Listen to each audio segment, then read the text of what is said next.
মান্না দে তার যে টুপি পরে তিনি সঙ্গীত পরিবেশন করতেন সেই টুপি তাকে দিয়ে দিয়েছেন।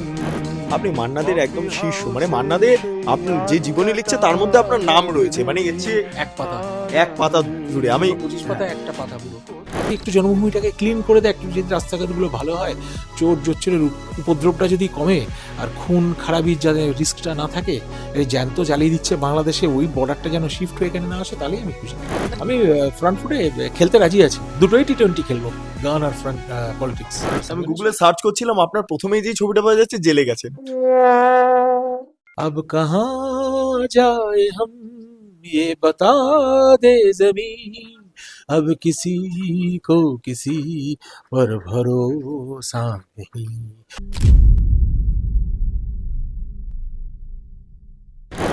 মান্না দে তার জীবনী যখন লিখছেন সেই মুহূর্তে সেই জীবনীর একটা অংশতে এই মানুষটার নাম পাওয়া যায়। মান্না দে তার যে টুপি পরে তিনি সঙ্গীত পরিবেশন করতেন সেই টুপি তাকে দিয়ে গিয়েছেন। মান্না দের হারমোনিয়ামও সম্ভবত তাঁর কাছে রয়েছে।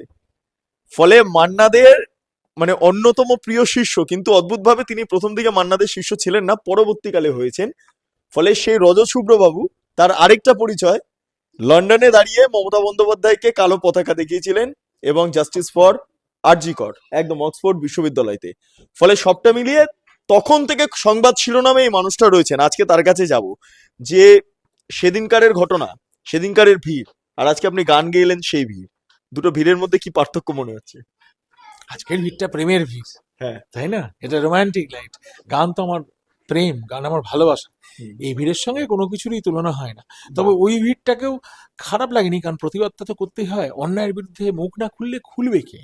এইটাই হচ্ছে আমার বক্তব্য। সবাই যদি আমরা যে যারটা নিজেরটা গুছিয়ে চলে যাই, তাহলে আর মানে এই যে অন্যায়ের প্রতিবাদটা কি করে হবে? আমার সবচেয়ে বেশি সুবিধাজনক অবস্থাতে আমি আছি। আমার এই দেশে রোজগার করার দরকার নেই। আমি আমার প্রফেশন থেকে রিটায়ার করেছি। আমার গানের দিকেও আমার আলাদা করে যে আমি বসে আছি, গান থেকে আমার কিছু রোজগার হবে, প্রফেশনালি বেনিফিটেড হব, সেটা দরকার নেই। আমার তো আজকে স্পেনে হলিডে কাটানোর কথা হাফ প্যান্ট পরে, তাই না? আমার এখানে থাকার কথাই না। আপনি হাফ প্যান্ট পরবেন এই বসে? হ্যাঁ, বা স্পেনে গেলে হাফ প্যান্টই পরতে হয়। ওই ইউরোপিয়ান স্পেনে কান্ট্রি বলে? না, স্পেনে গিয়ে সমুদ্রের ওইটাই দেখেছি, সব হাফ শার্ট আর হাফ প্যান্ট পরে সব শুয়ে রয়েছে চেয়ারে।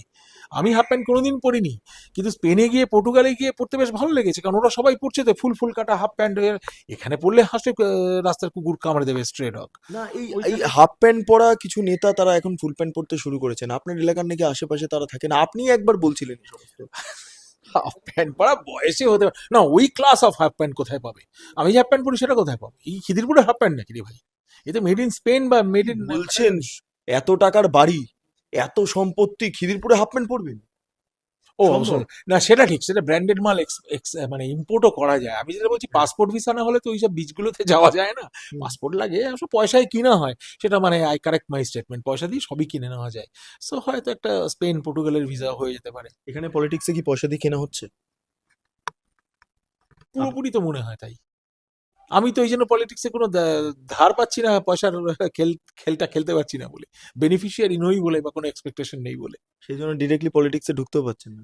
পলিটিক্সে ঢোকার খুব একটা ইচ্ছে নেই। এরা যদি মানে আমাকে, যে দলের সঙ্গে আমার যোগাযোগ, সেই দল যদি আমার কথা শুনে আমার কিছু ইচ্ছা যদি রাখে, তাহলেই তো হয়ে গেল। আমার ইচ্ছাটা পুরোপুরি মাতৃভূমির জন্য, জননী জন্মভূমির জন্য।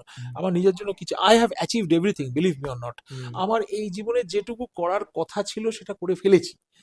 আমার আর কিছু রিচ করার নেই, একটু বেশি গান শোনানো মানুষকে, এটা ইচ্ছে আছে। বাকিটা আমার খুব একটা কোনো ইচ্ছে নেই। এরা করে যদি একটু জন্মভূমিটাকে ক্লিন করে দেয়, একটু যদি রাস্তাঘাটগুলো ভালো হয়, চোর জোচ্চরের উপদ্রবটা যদি কমে, আর খুন খারাপির যাতে রিস্কটা না থাকে, এই জ্যান্ত জ্বালিয়ে দিচ্ছে বাংলাদেশে, ওই বর্ডারটা যেন শিফট হয়ে এখানে না আসে, তাহলেই আমি খুশি। না, এরকম প্রচুর কেস হয়েছে, মানে আপনার কাছে এসছে যে এরকম ধরে নিন জ্বালিয়ে দিয়েছে বা খুন জোচ্চুরি হয়েছে, আপনার কাছে এসছে ডাক্তারবাবু বাঁচান, এই পলিটিক্যাল এই লিডার দ্বারা আমি আক্রান্ত হয়েছি, এরকম কেস এসছে আপনার কাছে? না, এরকম আসেনি।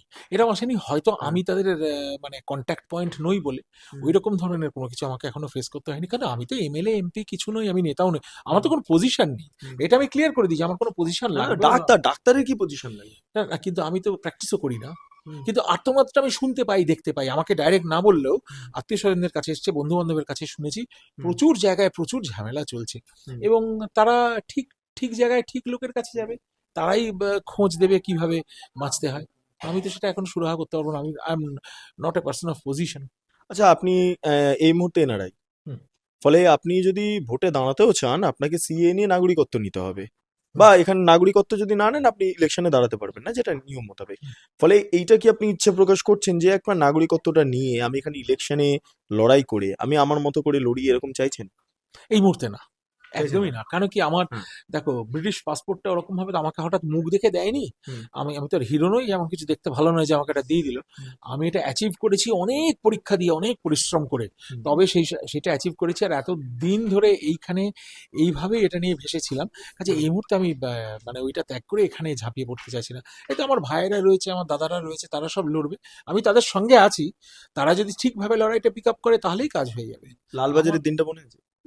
লালবাড়ি বিউটিফুল, বিউটিফুল। আমি তো এসি এটা এসি কি ঘরে মেমোরেবল? হ্যাঁ, কারণ আমি তো ওসির ঘরে বসেছিলাম, ওসির ঘরে ওসির চেয়ারে বসেছিলাম, ওইখানকার যিনি বেশ উচ্চপদস্থ কর্মচারী, তার ঘরেই আমি বসেছিলাম।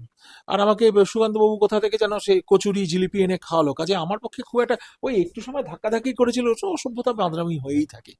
পুলিশ একটু করেছিল, হয়তো তারা পরে লজ্জিতও হয়েছে। কিন্তু তো আপনি তো মাইলেজ পেয়ে গেলেন অনেকটা। আমি মাইলেজের আশা করি কি আর কেউ জেলে যায়? তাহলে তো এক্ষুনি গাড়ি একটা ভাঙলে পুলিশ এসে ধরে নিয়ে যাবে, ভালো মাইলেজ পাবো, তুমি পিছনে এসে না, বলবে যে সেই আপনাকে সেই মাইলেজ আর লালবাজারে মানে আপনাকে পলিটিক্যালি অ্যারেস্ট করা, মানে পলিটিক্যালি অ্যারেস্ট বলা যেতে পারে, মানে দুটোর মধ্যে পার্থক্য। মাইলেজ মাইলেজ পেয়ে গেলে পেয়েছি, কিন্তু সেটা আশা করে তো যাইনি। হুম। আর তারপরে ওরা কেউ আসেনি, ওদের হয়তো এবার আস্তে আস্তে কর্মসূচিতে আসবে আমাকে নিয়ে কিছু কাজ করার, আমি তখন করব। আবার লালবাজার যাবেন? লাদাখ যাবো কি, আমার তো কোনো অসুবিধা হয়নি। আমার জামার একটা বোতাম ছিঁড়ে গেছিল, এইবার একটু সাবধানে থাকবো যাতে বোতামটা না ধরতে পারে। আমি যাবো না, ওই জন্য এখনো পর্যন্ত মনে আছে, শিওর। না না, সেরকম কিছু না, একেবারেই বাজে যে আমাকে বোতামটা ছিঁড়ে বেরিয়ে গেছিল, হঠাৎ দেখলাম কিনা একটা অপ্রস্তুতে পড়ে গেছিলাম আমার কামড়। মনে আছে ওই দিনটা আপনি যখন বেরিয়ে এলেন আপনি একটা হতভম্ব হয়ে গিয়েছিলেন যে কি হলো আমার হ্যাঁ, সাথে, ওইখানে মানে। একটু হ্যাঁ। শখ হয়েছিল, একটা কালচারাল হুম। শখও তো হয়েছে না। হ্যাঁ। এভাবে মানুষের পার্সোনাল স্পেসে ধাক্কাধাক্কি করা, এটা তো আমি 30 বছর এটা মানে পাইনি। এখন কি বলবো, হয়েছে কি আমার ভাবছেন, সফলতা। গান করেই কাটাবেন? গান করেই কাটাবো, গান করে, আর ভাইরা যা যা লড়াই করবে সে লড়াইয়ের সঙ্গে থাকবো, যদি আমাকে ওরা ইউজ করে করবো, আর তা নাহলে গান করবো। সলিল চৌধুরী প্রতিবাদী গান লিখতেন, হুম। প্রচুর মানুষজন রয়েছে, ইভেন মান্না দেওর প্রচুর গানের মধ্যে আমরা সেই প্রতিবাদী সত্তা খুঁজে প্রচুর। পাই। আপনি মান্না দের একদম শীর্ষ, মানে মান্না দে আপনি যে জীবনী লিখছে তার মধ্যে আপনার নাম রয়েছে, মানে এর চেয়ে এক পাতা, এক পাতা জুড়ে আমি। 225 পাতা, হ্যাঁ, একটা পাতা পুরো। এটা এটা কিন্তু দর্শকরা জেনে রাখুন যে মান্না দে যখন তার জীবনী লিখছেন 225 পাতাতে তার জীবনী, এই মানুষটার কথা বারবার উল্লেখ করেছেন, মানে। এক পাতা পুরো দেওয়া, হ্যাঁ। জীবনের জলসাঘরে। হ্যাঁ, সেটা ওনার বদান্যতা, উনি ভালোবেসে করেছিলেন, অনেক আগে বেরিয়েছে, তারপরে আমার সঙ্গে ওনার রিলেশনশিপটা আরো ডিপার হয়েছে। হুম। বইটা যদি এখন লেখা হতো, এখন যদি উনি বলতেন, তাহলে নিশ্চয়ই অনেক আরো বেশি কিছু পাতা অ্যাড হতো। কারণ তারপরে আমার প্রকৃত শিক্ষাটা শুরু হয় গানের, তার আগে আমি তবলা প্লেয়ার ছিলাম। তবলা প্লেয়ার মান্না দের সাথেই। বাজিয়েছি, ছবি আছে ইন্টারনেটে, দেখবে। রাইট। হ্যাঁ, অফকোর্স। আমি গুগলে সার্চ করছিলাম, আপনার প্রথমেই যে ছবিটা পাওয়া যাচ্ছে জেলে গেছেন, গুগলে সার্চ করলে মান্নাদের সাথে ছবিটা পেয়ে যাচ্ছে। এআই তে first point to the negative আছে, ঠিক আছে, আমার ছবিগুলো আমার ফেসবুকে গেলে দেখতে পাবে, তখন দেখে নিও। একটা ছোট্ট লাইন, মান্না দে যদি মানে এই মুহূর্তে তিনি জীবিত থাকতেন তাহলে সম্ভবত এই সময়টা দেখে তিনি হয়তো দুঃখ পেতেন, আপনার মনে হয় কি?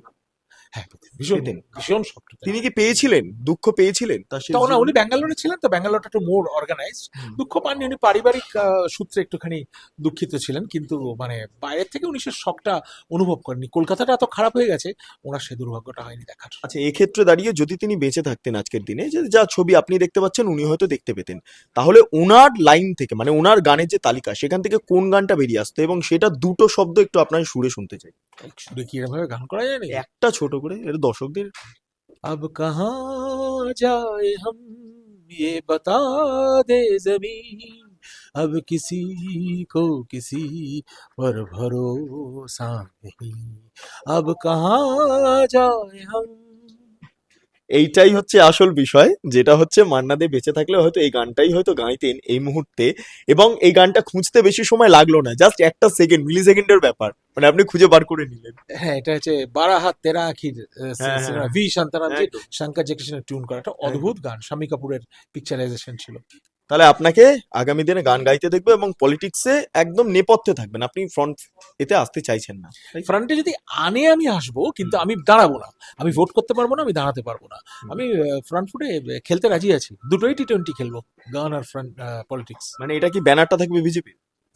হ্যাঁ, বিজেপি বিজেপির ব্যানার। বিজেপির ব্যানার। আপনার প্রকৃত মানে একদম ঘোষণা করছেন আপনি বিজেপি। আমি বিজেপির সঙ্গে আছি, আরএসএস বিজেপি ওই ধরে দলে আমি রয়েছি। মান্নাদের শিষ্য রয়েছেন বিজেপির সঙ্গে, তিনি আসন্ন নির্বাচন 2026-এ সেখানে যদি বিজেপি তাকে ব্যবহার করেন তাহলে তিনি খেলতে রাজি আছেন, সেটা ফ্রন্টে হোক সেটা ব্যাকে হোক। কিভাবে খেলবেন? হয়তো গান গেয়ে, হয়তো বা কোচ উচ্চস্বরে যেভাবে চিৎকার করে। সিলেক্ট করবে, টিম যেভাবে নেবে, কোচটা কি? কোচটা সেটা বিজেপির ম্যানেজমেন্ট টিম, কোচ মানে কোচ বা কোচিং টিম বা ক্লাব যেভাবে ভাববে সেইভাবে খেলবো। সেই স্ট্রাইকারে নিলে স্ট্রাইকার, গোলকিপারে নিলে গোলকিপার, তবে কি টিমে বলবেন? আছি। খেলা হবে বলবেন। আর দারুণ করে ফুটবল তো ভালো লাগে না, এবার খেলাটা হোক, তাহলে খেলাটা খেলতে চাই, হোক। এবার খেলা হোক, খেলা খেলতে চাই, এই বিষয়টা নিয়ে রজতবাবু আজকে সাক্ষাৎকারটা শেষ করলেন। দর্শকরা, আপনাদের যদি এই সাক্ষাৎকার ভালো লাগে তাহলে সরাসরি আপনারা বেঙ্গল লিবার্টি চ্যানেলটি লাইক করুন, সাবস্ক্রাইব করুন, শেয়ার করুন, মতামত কমেন্টে জানান। এর পাশাপাশি www.bengalliberty.com সেখানে ক্লিক করুন, সমস্ত খবর আপনাদের জন্য সাজানো রয়েছে। স্বাধীন, কাঁচিন এবং গেরিলা সাংবাদিকতার পাশে দাঁড়ান। অসংখ্য ধন্যবাদ।